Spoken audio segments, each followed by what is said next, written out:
Eu falei ontem sobre a entrada de Jesus lá em Jerusalém, no jumentinho. Nós aprendemos algumas lições lá com o jumentinho, o povo clamando sobre as crianças. O jumentinho não pulou e Jesus entrando no templo. Então também Jesus foi, aplaudido uma semana antes da morte dele, e depois uma semana ele estava sendo crucificado.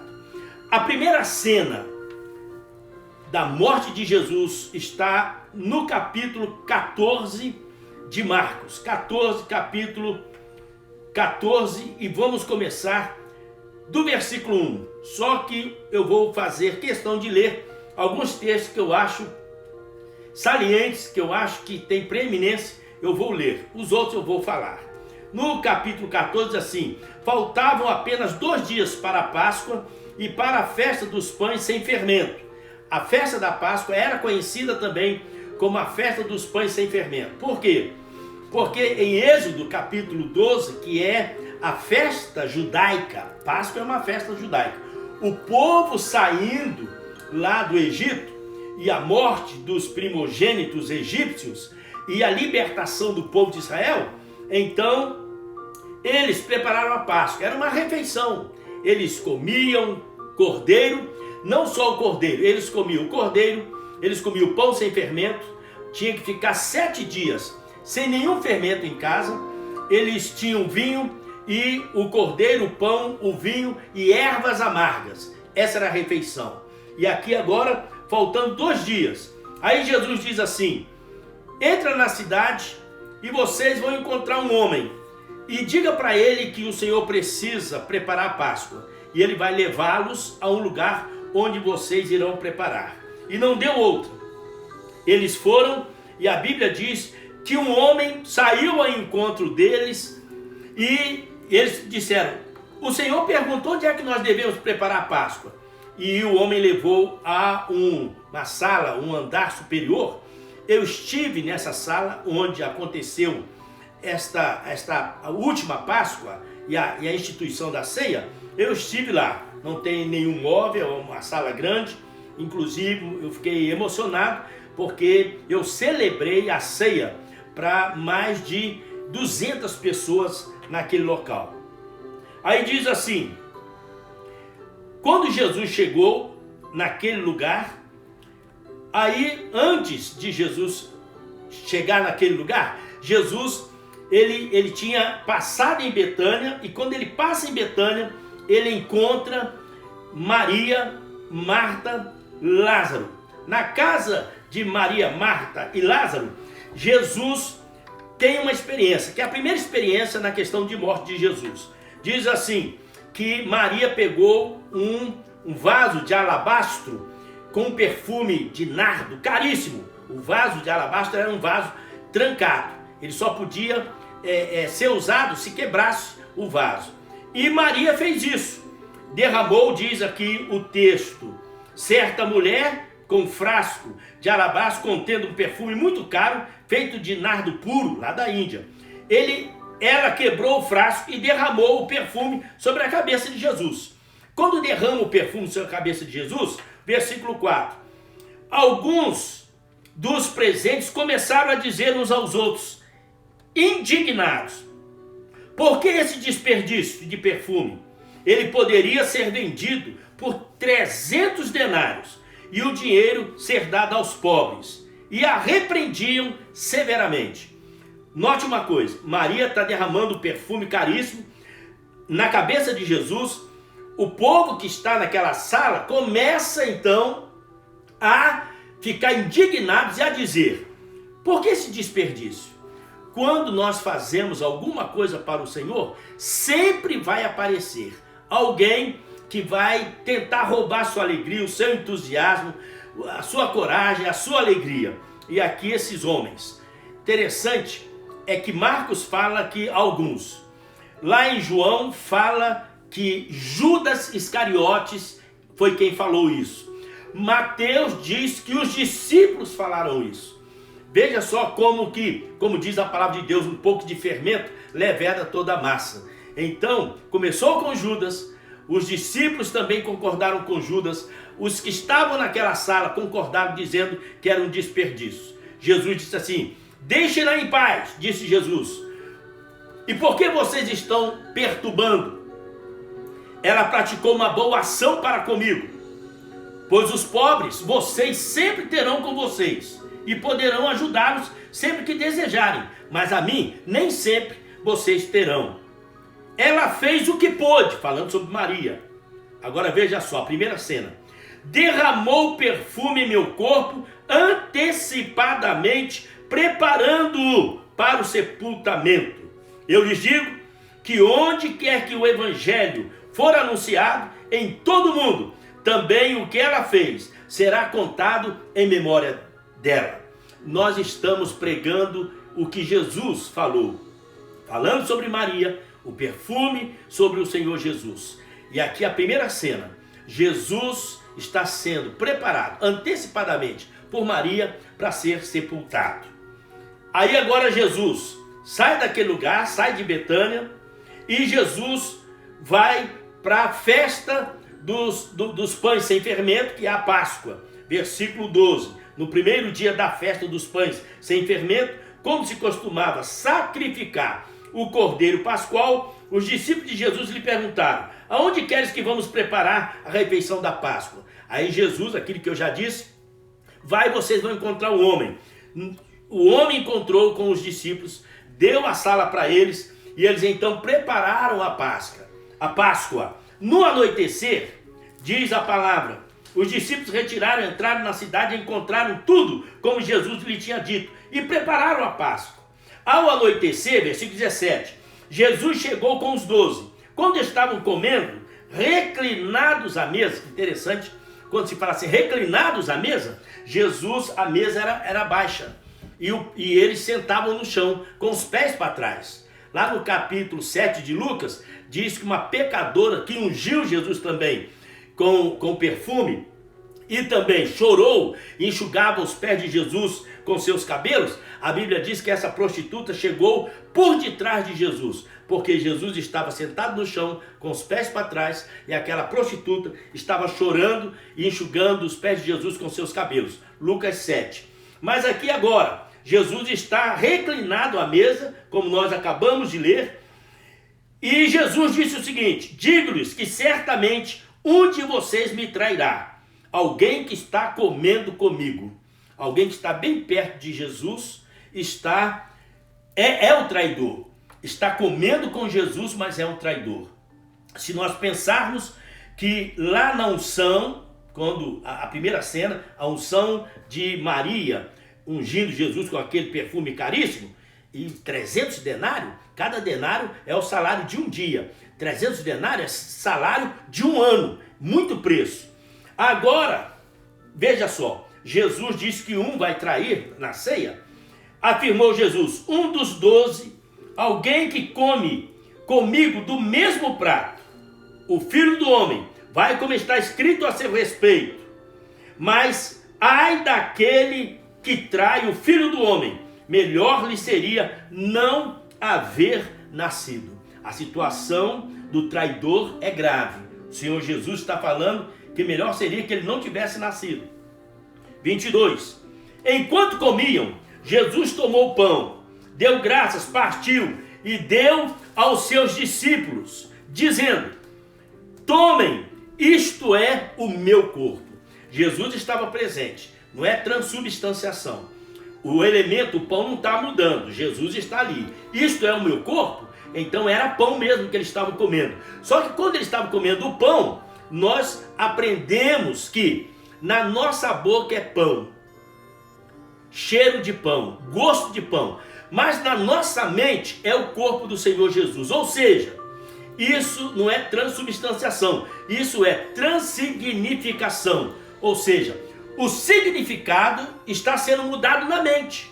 O elemento não muda, mas o significado da minha mente muda.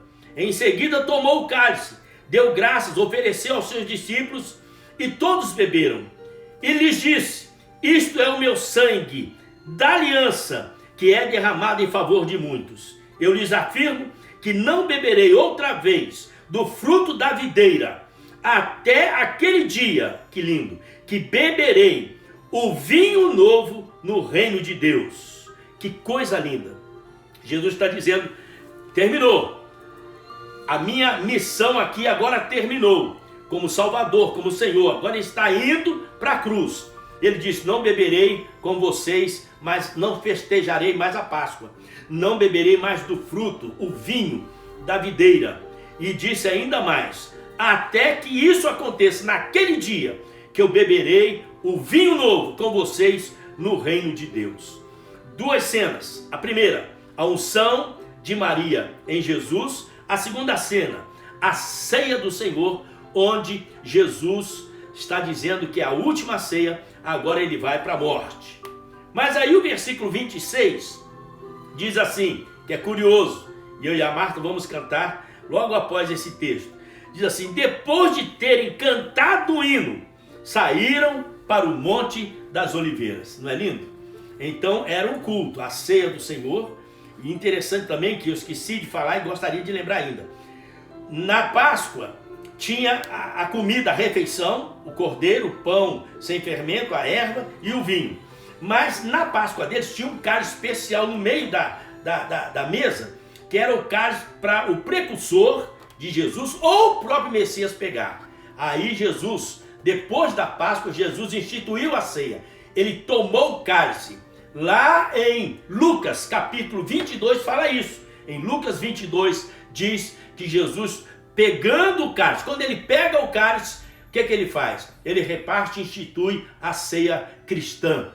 Então, a ceia cristã não é a Páscoa. A ceia cristã é a Páscoa, podemos, entre aspas, dizer, a Páscoa dos cristãos. E não come cordeiro assado. Por quê? Porque nós temos o Senhor Jesus, que é o nosso cordeiro. Nós queremos lembrar dele, é transsignificação. Na mente é o corpo e o sangue de Jesus. Então nós cantamos, nós louvamos ao Senhor. Jesus cantou um hino e foi para o Monte das Oliveiras, e depois, amanhã, se Deus permitir, tem a terceira e quarta cena da morte de Jesus no Evangelho segundo Marcos. Nós vamos cantar. Essa música é um convite dizendo, vem cear, o mestre chama, vem cear. Então, você está sendo convidado para nós juntos cantarmos e louvarmos o nosso Deus.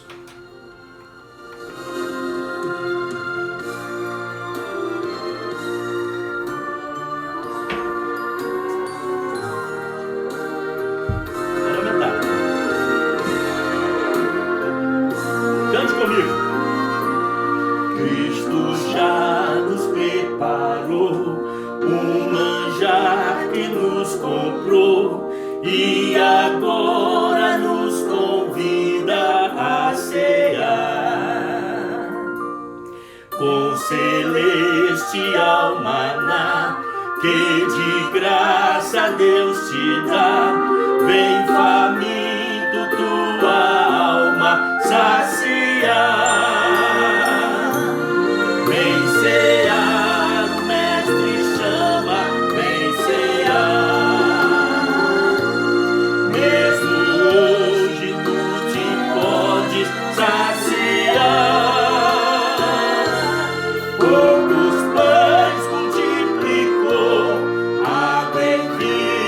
Transformou.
vencerá.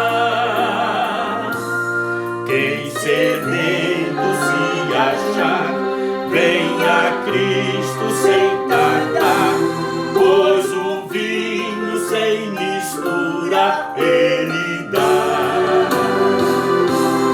E também dá vida ao pão, que nos traz consolação. Eis que tudo preparado já está. Vencerá, o Mestre chama, vencerá. Mesmo hoje tu te podes saciar. Poucos pães multiplicou, água em vinho transformou. Vem faminto a Jesus, vencerá. Breve Cristo vai descer, aleluia, e a noiva receber seu lugar ao lado do Senhor Jesus. Quem a fome suportou e a sede já passou, com Jesus irá cear em santa luz.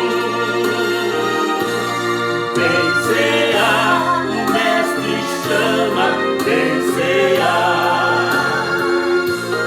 Mesmo hoje tu te podes saciar. Poucos pães multiplicou, água em vinho transformou. Vem faminto a Jesus, vencerá. Poucos pães multiplicou, água em vinho transformou. Vem faminto a Jesus, vencerá.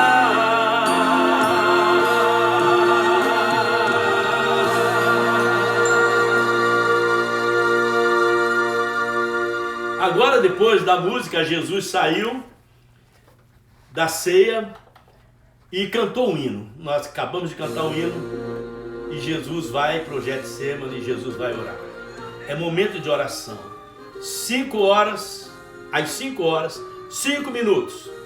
E orando agora também, em favor dos 5 continentes. Eu vou juntamente com a minha esposa dobrar os joelhos para orar. Faça isso você e sua família também. João capítulo 9, 31. Deus não ouve a pecadores, mas se algum for temente a Ele e faz a sua vontade, a esse Ele ouve. É momento de oração, Deus ouve a igreja. Um abraço para a igreja aqui em Bethlehem, os membros da nossa igreja, lá em Ferro, os membros da nossa igreja. Que Deus vos abençoe abundantemente.